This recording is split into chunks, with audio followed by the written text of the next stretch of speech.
this be my confession. My wealth is in the cross. My wealth is in the cross. There's nothing more I want than just to know His love. My heart is set on Christ, and I will count all else as loss. The greatest of my crowns means nothing to me now. I counted up the cost, and all my wealth is in the cross. There's nothing more I want than just to know His love. My heart is set on Christ, and I will count all else as loss. The greatest of my crowns means nothing to me now. If I counted up the cost, and all my wealth is in the cross. All my wealth is in the cross.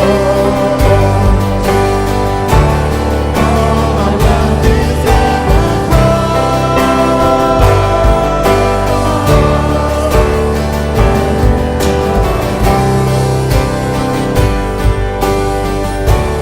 All my wealth is in the cross.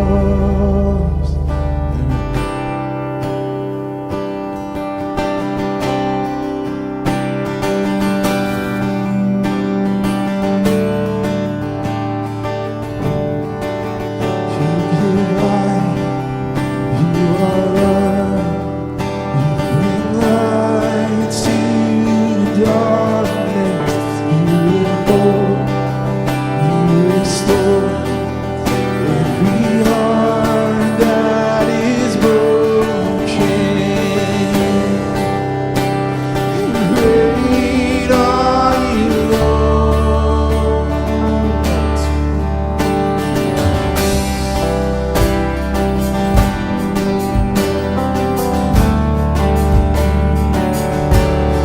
Oh, you give light, you are love, you bring light to the darkness. You give hope, you restore every heart that is broken.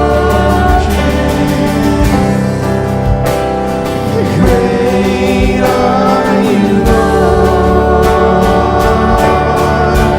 It's your breath, our love, so we pour out our praise. We pour out our praise. It's your breath, our love, so we pour out our praise to you only.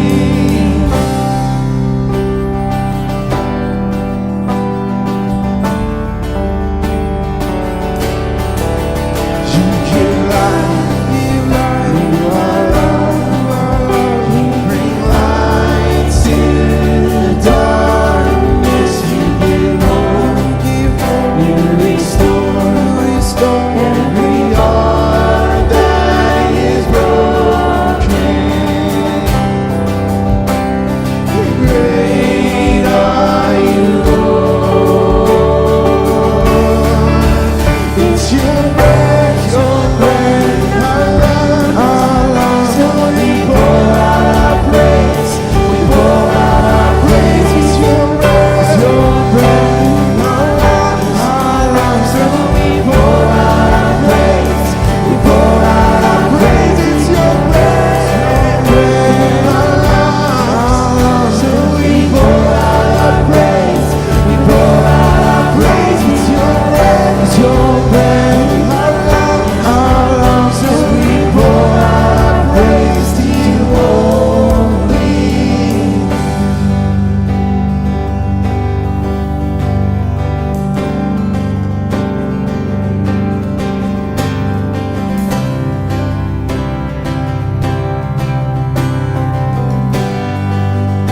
Sing it out, church. All the earth will shout your praise. Our hearts will cry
between us. How high the mountain I could not climb. In desperation, I turned to heaven and spoke your name into the night. Then through the darkness, your loving kindness tore through the shadows of my soul. The work is finished, the end is written. Jesus Christ, my living hope.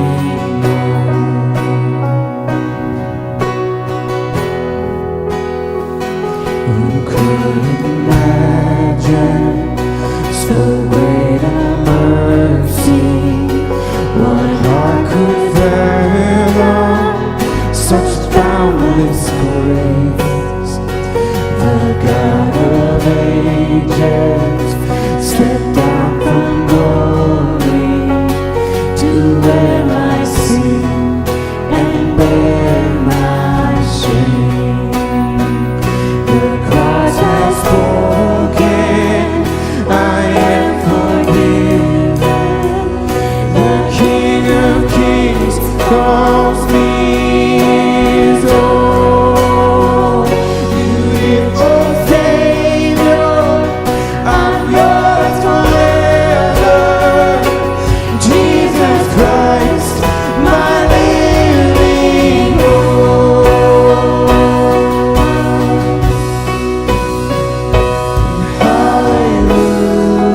Hallelujah, praise the one who set me free. Hallelujah, death has lost its grip on me. You have broken every chain. There's salvation in your name. Jesus Christ, my living hope. Hallelujah, praise the one who set me free. Hallelujah, death has lost its grip on me. You have broken every chain. There's salvation in your name. Jesus Christ, my living hope.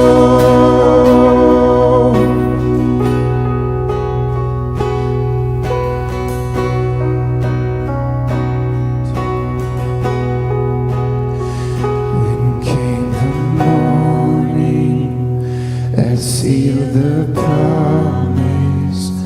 Your very body began to breathe.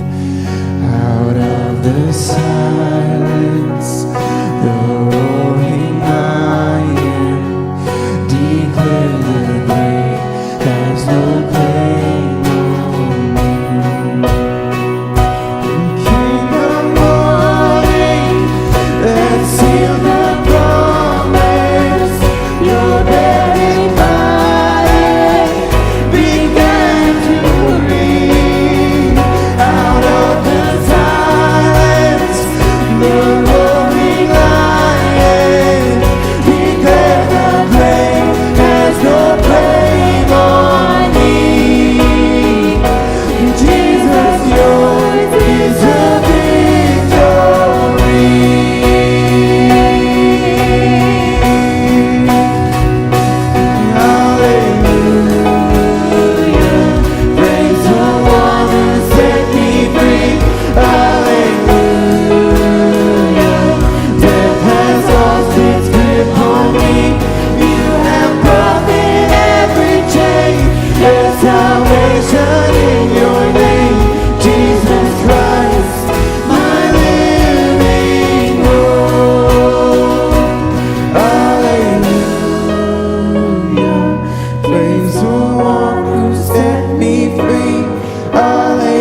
So we're going to begin this new series this morning that I talked about earlier, the hidden figures. Talking about these three ladies that were in the genealogy of Jesus Christ. And I want to start off this morning. We're going to be looking in the book of Genesis chapter 38. So if you have a Bible and you would like to turn to Genesis chapter 38, that's kind of where we're going to be looking today and reading quite a few verses, not all at one time, but studying them. As I made mention on the video, we're going to be getting into kind of diving deep each week into the biblical narrative. I think after this study you will know a good bit about the Hebrew culture.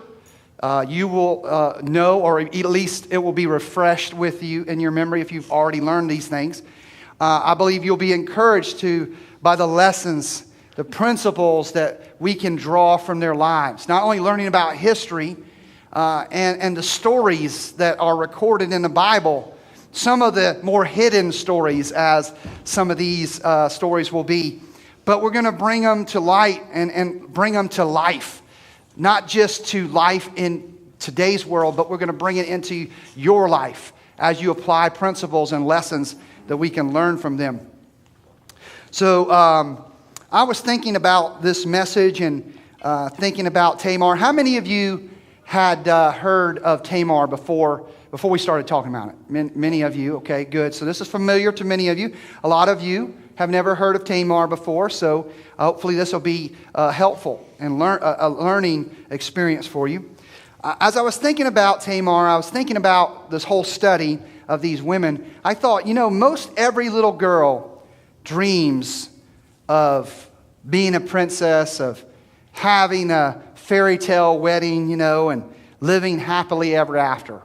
I remember Sarah, when she was coming up, she wanted the princesses, and she was all into the princesses.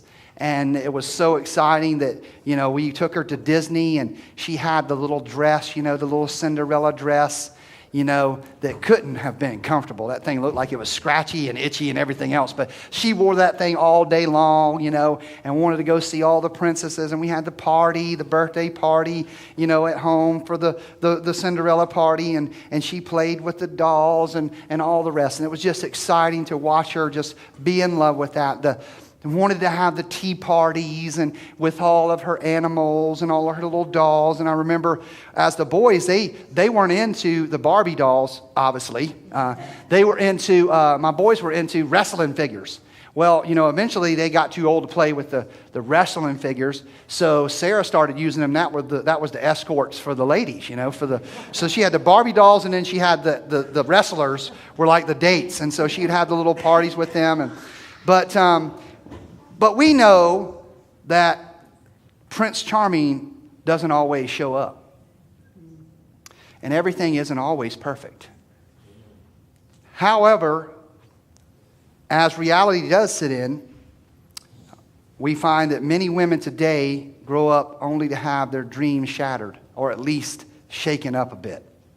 And although most would never admit it, rape, molestation, are all too common experiences of the past among women today. Some are sexually abused by either someone they know very well or someone they've known only for a moment.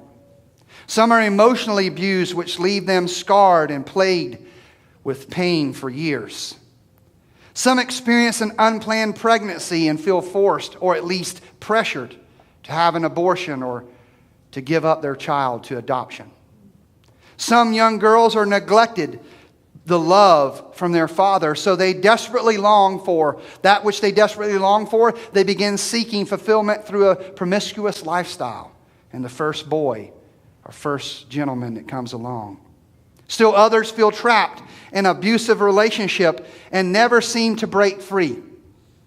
Yet even some have loved and lost either through divorce or death and learned to live with isolation and loneliness. Not to mention the thousands that are exploited every day in human trafficking industry in almost every major city in America, including right here in the Charleston area. Folks, I know I'm painting a bleak picture, but it's reality to a lot of women today. Friend, if you feel as though I'm describing you, then know this: it's not your fault. God isn't punishing you for something you did or didn't do. I'm here to say that God still loves you. Amen. He always has loved you. And no matter your past or your present, you are special, and God can do something great in your life. You say, how do you know that, preacher? Maybe I don't know everything you're going through, and maybe you've had some things happen when you were a young girl or a young child. It might have been when you were a young boy that something happened. Because it's not just sexual molestation, and these kind of things don't just happen to little girls. It happens to little boys too. And as they grow up, they carry the pain of that. And listen, I don't know what you may be going through, but I do know this, because I see it so clearly in the many of the women of the Bible. One such woman, Tamar. We see how God took what appears to be just a mess of a life. A life that just, she had trouble after trouble and difficulty after difficulty. Not only being misunderstood, but also being marginalized and mistreated. This is the kind of life that Tamar had.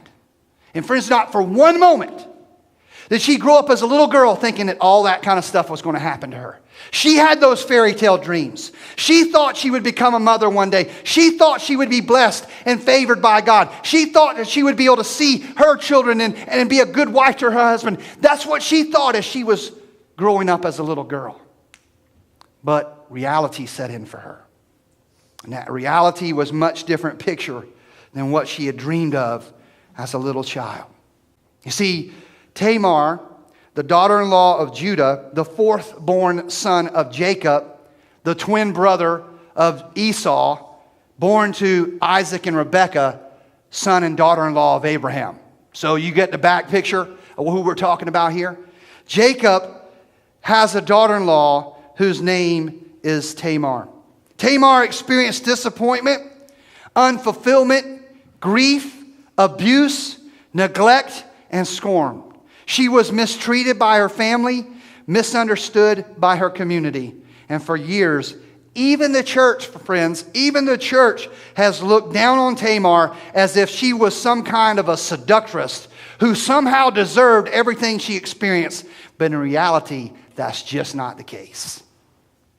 Today, I want us to look into the life of Tamar and see how God used her despite of her past, despite of her circumstances, in a most unusual way, as a key player in the plan to bring the Messiah into the world.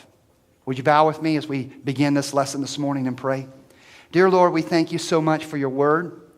Now, as we look into your word this morning, Lord, give us insight, give us wisdom, speak to us as only you can through your word.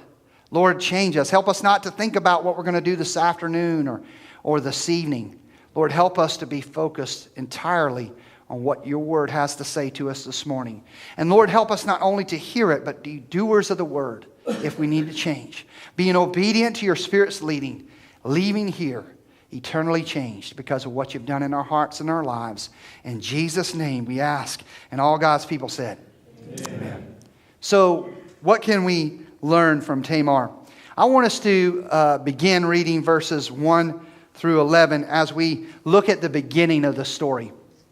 Just the beginning of the story, chapter 38. It says, and it came to pass at that time that Judah departed from his brothers and visited a certain Adulamite whose name was Harah. And Judah saw there a daughter of a certain Canaanite whose name was Shua. And he married her and went in to her. So she conceived and bore a son, and he called his name She conceived again and bore a son, and she called his name Onan. And she conceived yet again and bore a son and called his name Shelah. He was at Chezib when she bore him. Then Judah took a wife for his firstborn, and her name was Tamar. But Judah's firstborn, was wicked in the sight of the Lord, and the Lord killed him. And Judah said to Onan, "Go in to your brother's wife and marry her, and raise up an heir to your brother." But Onan knew that the heir would not be his, and it came to pass when he went in to his brother's wife that he emitted on the ground, lest he should give an heir to his brother. And the thing which he did displeased the Lord, therefore he killed him also. Then Judah said to Tamar, his daughter-in-law, "Remain a widow in your father's house till my son Shelah is grown." For he said, "Lest he also die like his brothers." And Tamar went and dwelt in her father's house. Now I want you to look this way just a minute, because we're going to get into the rest of the story. But I want us to kind of just get an understanding of what's going on. As we look into this kind of narrative that takes place here in one chapter of the Bible, basically Tamar's entire history of her life is contained in just this one chapter of Genesis. We notice that there are several players in this story. First of all, there's Judah. And I would say Judah is the major player, okay? This story is about Judah more than it is about anyone else. Judah is now finding himself a wife. But notice what he did. Judah goes down to Canaan to find a wife. Now you say, well, isn't Canaan land that land we sing about? Land flowing with milk and honey? Isn't that the land that God promised to all of his people? Isn't that a place you should go for a blessing? You know, if you're going to go find a blessed wife, you go down to Canaan land. Well, that's in the entire conflict or conquest of the land. Yes, once all those enemies and all those so to speak, heathen nations are dealt with and kind of taken out of the way, and all those evil influences are no longer there. Yes, that would be true. But at this time, they were still there. And so as he goes down there, it's like he's going away from his homeland, away from his people, away from finding a woman who he can marry around the people of his nation. And now he's going down to a foreign land, among foreign culture, among a foreign people, among a people who do not know God, and he chooses him a wife down there. And for whatever reason, he gets him a wife, and he brings her back to him, and he marries her, and he begins having children with him.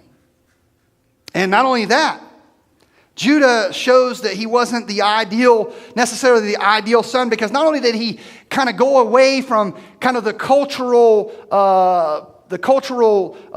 prerogative, which was to have your family get a wife from your own people, which is what Abraham did. Remember, when Abraham was seeking a wife for Isaac, what he did, he said, "Go to my people, find one of my people." You see, that was the prerogative of the father to ask of his son to find a wife of his people.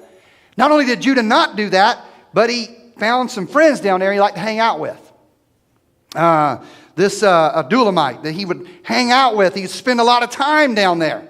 And so not only was he finding him a wife down there, he was hanging out down there. He was hanging out with some guys that were not necessarily good influences upon him. And all that was Judah, what he was doing. And I want to remind you that Judah was also the same one that whenever Joseph, remember Joseph was coming out to meet his brothers. Joseph with the coat of many colors was coming out to meet his brothers. And remember, all of them was saying, "We ought to just kill him. We ought to just kill this dreamer. We ought to get rid of this dreamer." And remember Judah spoke up. He said, Don't let us do this. We don't want his blood to be upon our hands. Let's just sell him into slavery. You know what we call that? It's called human trafficking. When you sell somebody into slavery. And that's exactly what they did. And it was Judah's idea. We're not talking about a good guy here.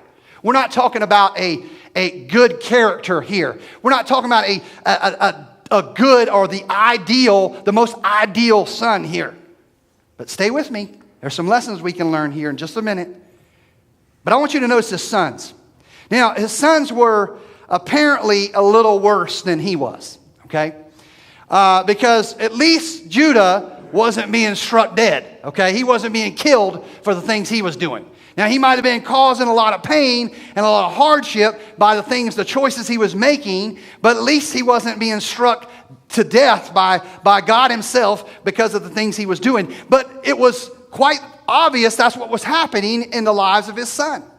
His first son was named or E-R, or Er. Either way, it's tragic, okay? I mean, if you're going to name your son E-R, you can expect some problems. You can expect some challenges, okay?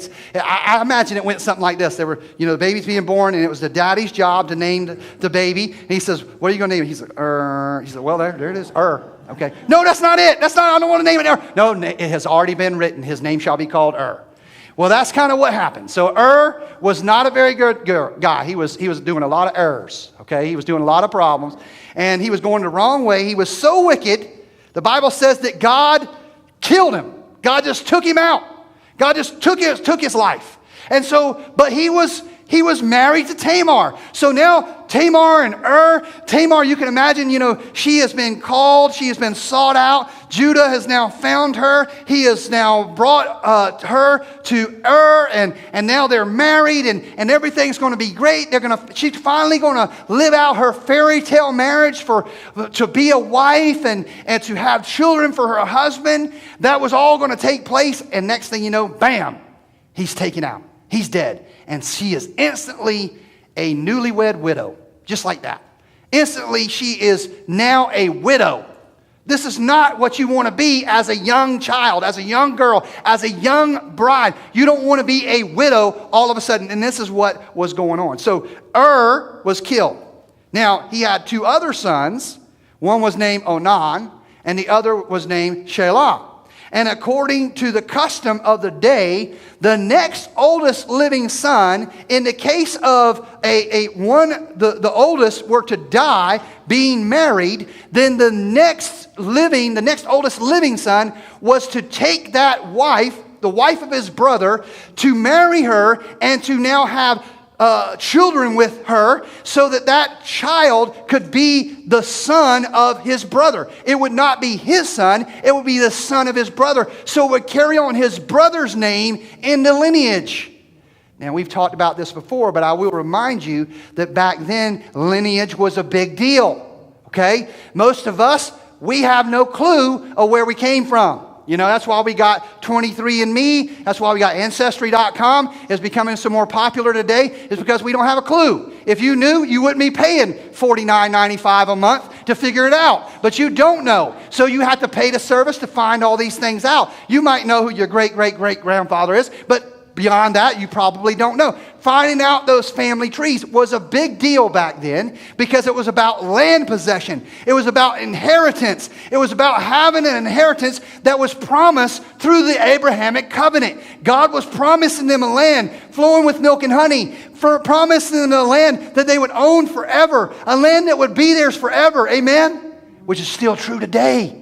It still is their land that God promised them that they own today over there in Israel. It hadn't changed. That covenant is still there today.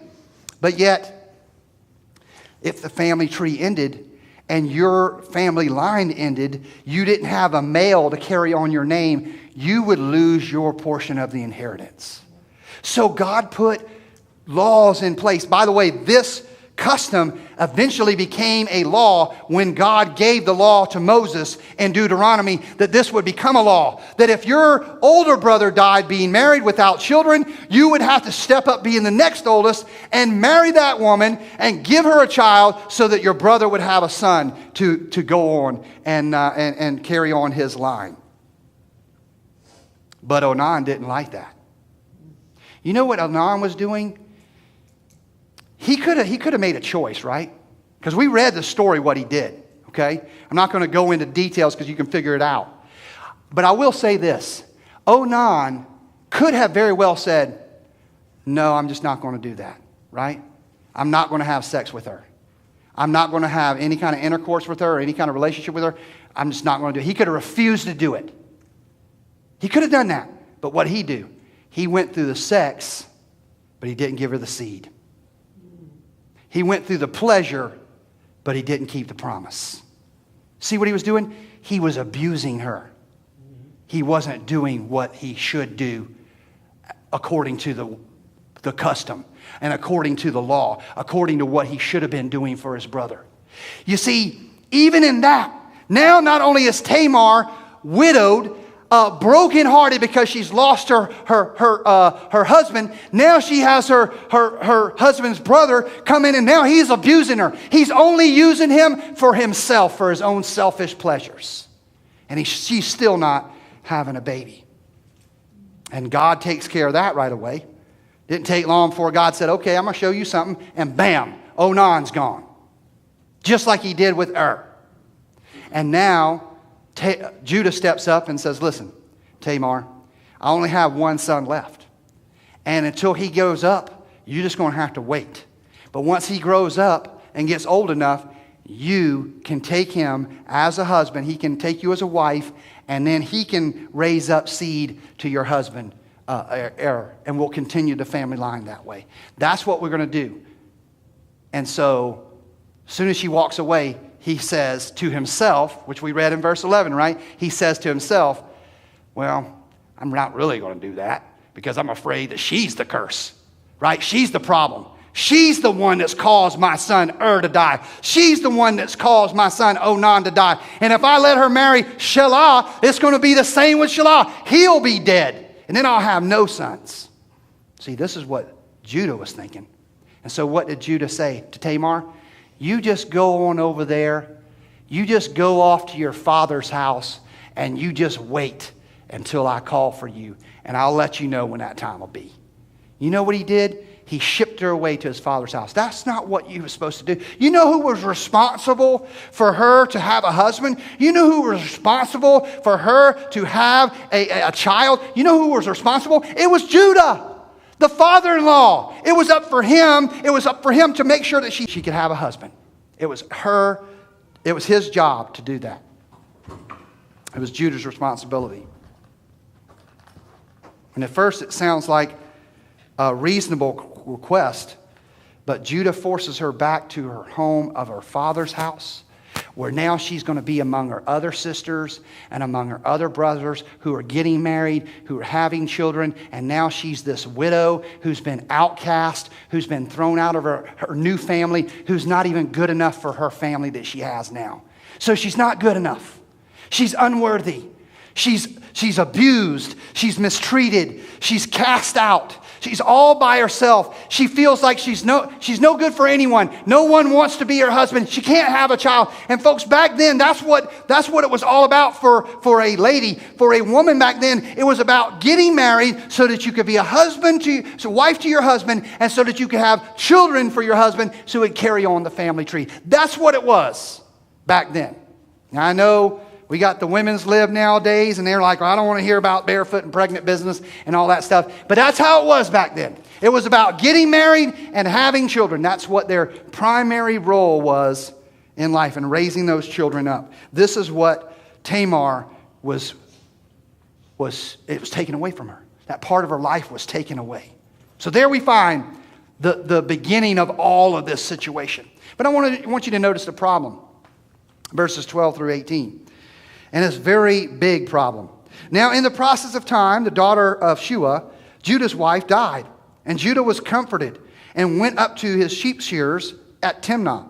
And he and his friend Harah the Adullamite. So here he goes, hanging out with Harah again, right?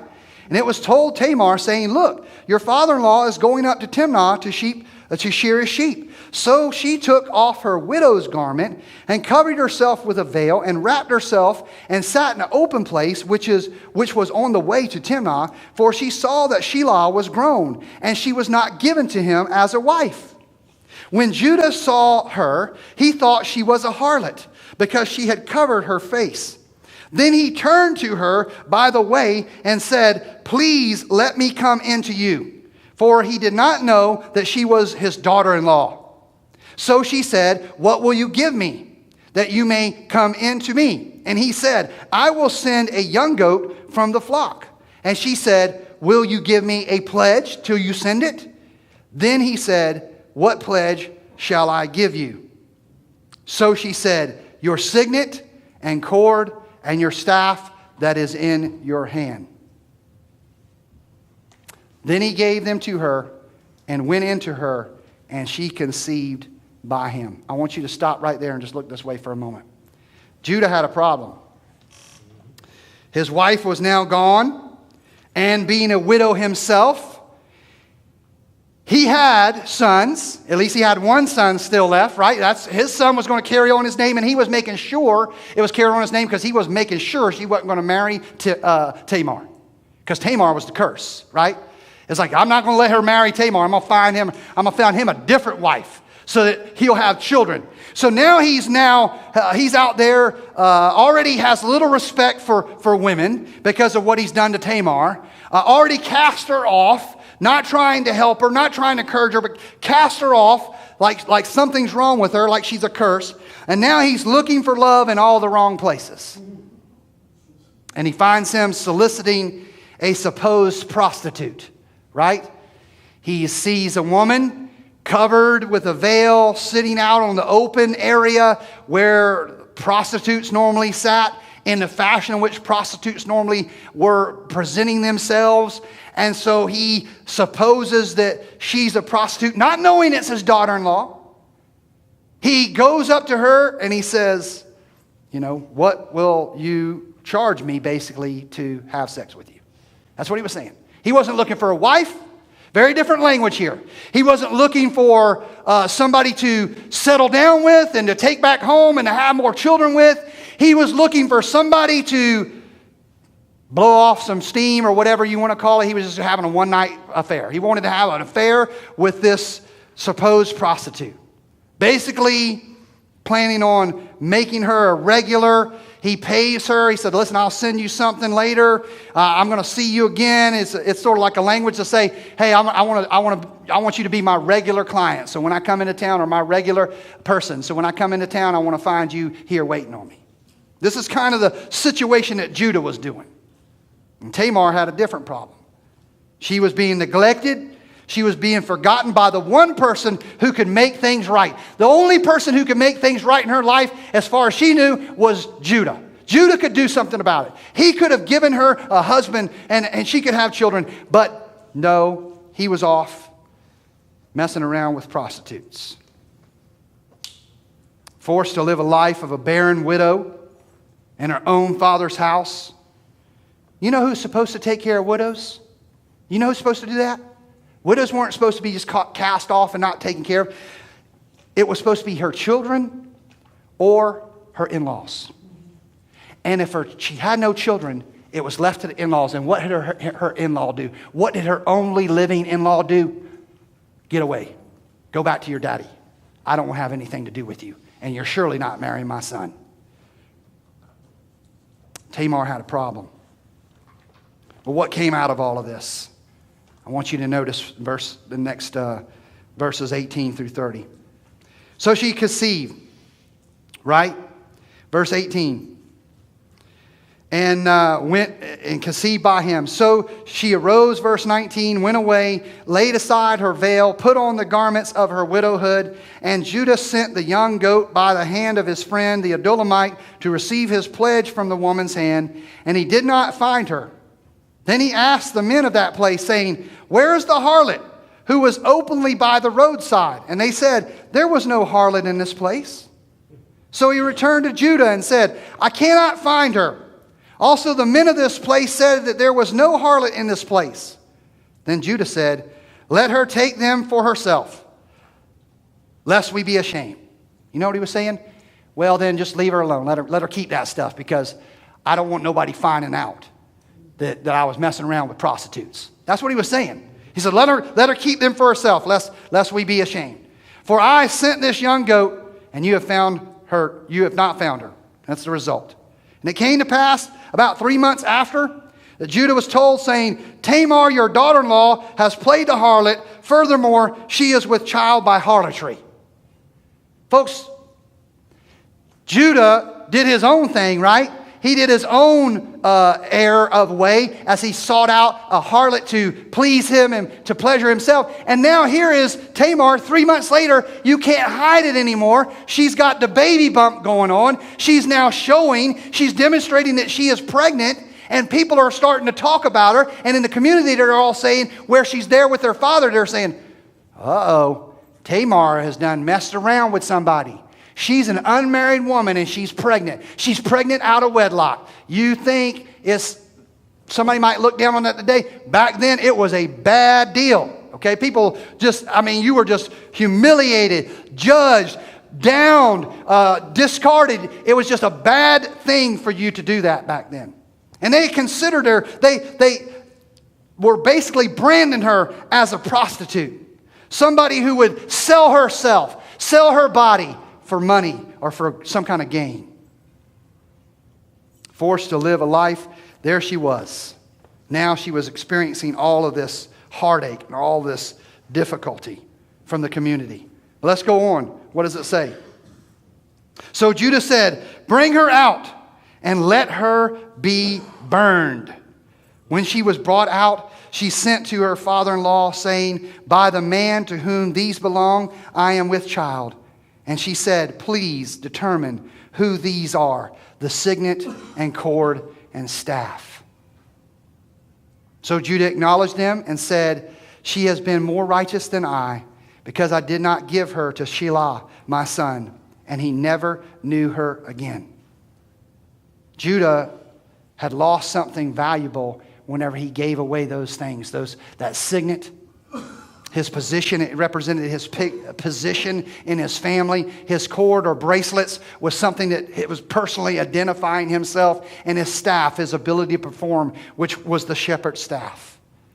I like what Robie says. He says, sin will always take you further than you want to go, keep you longer than you want to stay, and cost you more than you want to pay. Judah had lost. Tamar had gained. She is judged by her community, yes. Played the harlot, they say.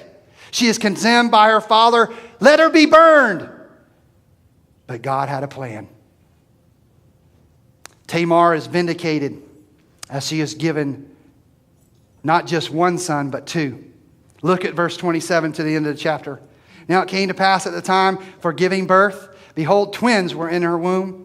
And it was so when she was giving birth, that one put out his hand, and the midwife took a scarlet thread and bound it on his hand, saying, this one came out first. Then it happened as he drew his hand back, that his brother came out unexpectedly, and she said, how did you break through? This breach be upon you. Therefore his name was called Perez. And afterward his brother came out, who had the scarlet thread on his hand, and his name was called Zerah. Tamar now has two sons. She is blessed with a double portion. She is blessed to be a part not only of the family of Judah, but also a part of the genealogy of Jesus Christ. And you say to yourself, that's kind of weird.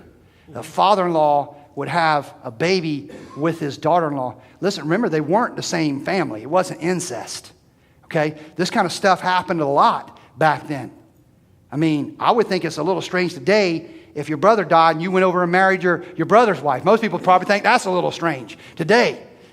But it wouldn't be anything necessarily sick or wrong about it. And it wasn't necessarily anything sick or wrong about this.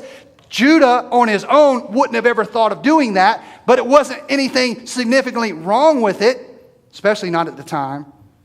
Apparently, it was all a part of God's plan. And you say, how could this be a part of God's plan? Did God create to be a wicked person and then kill him just so that Onan might abuse Tamar, so that Tamar might play the harlot as a cast out person and have no other choice but to disguise herself so that Judah would give her a son so that she could continue on that family tree? Did God plan all this? Or did God see it all, know what would happen, and allow individuals to make choices along the way and to work out his plan in the end? See, I believe it would be the latter. I believe God has a plan for your life. And God has a plan for all of our lives. But sometimes along the way we make choices. Sometimes along the way we might make the wrong choices. We might follow the wrong influences. We might have some bad things happen to us. Some bad decisions. But God has a way of working out His plan. We don't see His plan come to complete fruition till many years sometimes down the line. It wasn't until many years later that we would know that God's plan was in place right here in Genesis chapter 38. Notice Matthew chapter 1 verse 3. This is a part or a little excerpt from the genealogy of Jesus Christ. It says, Judah begot Perez and Zerah by Tamar. And Perez begot Hezron, and Hezron begat Ram. It goes on to talk about the genealogy of Christ all the way through to Mary and into Jesus Christ. Also, Luke chapter 3, verse 33, Luke's genealogy is in reverse order, starting from Jesus and kind of going backwards. He says the son of Amminadab, the son of Ram, the son of Hezron, the son of Perez, the son of Judah. God included them in His plan. God included even Tamar in His plan. And God has a plan for your life as well. I can't think of any greater honor than to be used as a mother of one of the direct descendants of Jesus Christ. Can you? Can there be any greater plan for someone's life? To be included in that family tree? And this is just the beginning, as we will see from the other 4 women included in the genealogy. Today, ladies, if you're carrying wounds from the past, and you feel as though you are unworthy or somehow less loved by God, let me remind you of a young girl named Tamar. It's not your fault. You are loved. You are special. God has created you just as you are. And no matter your scars, no matter your wounds, you are beautiful to Him. And no matter what you've done or what happened in your past, God can fix it. Amen. We serve a God who is the God of the past, present, and future. And God can go back into your past and find the very moment that you were hurt, the very moment that you were abused, the very moment that you were wounded, and He can fix it right then, and He can heal it right then. That is the hope that we have, because He is a living God. He can go back and He can fix it. Psychologists can't do that for you. Psychiatrists can't do that for you. Medicine can't do that for you. Listen, I don't think none of that stuff is bad, but God is the only one who can go back and mend the brokenhearted. God is the only one who can go back and take care of the abused and fix those that are wounded. Take away your shame. Take away your guilt. Take away that brokenness and fix you once again. And you can still be used greatly by God. Tamar is living proof. I'm going to tell you something, friends. Though your pain, though your difficulties, though your struggles in your life might be hidden from everybody else, they're not hidden from God. God sees them. And God knows them. And God is asking you to trust Him today. Just a moment, we're going to have a time of reflection. And there may be some moms that need to get with their daughters and come to this altar. And you need to pray for your daughter. There may be some husbands and wives that need to get together and say, we need to go pray that God will help us to be the kind of parents we need to be for our kids. Maybe there'll be some dads that get with their sons, or some dads that would get with their daughters to make sure they know that they are loved. There may be whole families need to come down to this altar and pray together and say, we need to pray that we'll be the kind of examples we need to be, so that people around us will know what it means to be loved by God, and that God can change lives, and that God can make a difference. Friend, you can come today and have your life completely changed. He can free you. He can break those chains that are binding you. You can experience that today. I'm going to give you that opportunity as we pray. Would you stand to your feet? Your heads bowed and your eyes closed. Father, we thank you so much for your word and the story of Tamar. or just such a little brief story in the history of humanity. But God, such a powerful lesson to be learned. Even Judah, with all of his mistakes, with all of his bad decisions, even he was included in the lineage of David, the line and family tree of Jesus Christ. Thank you for forgiving us, Lord. Thank you for new beginnings. Thank you for your grace. Thank you for your mercy. Thank you for your power that's able to heal. Your power that's able to change us. Your love that is able to completely overwhelm us. Cover up a multitude of sins. Pray your blessing upon this time of reflection. In Jesus' name.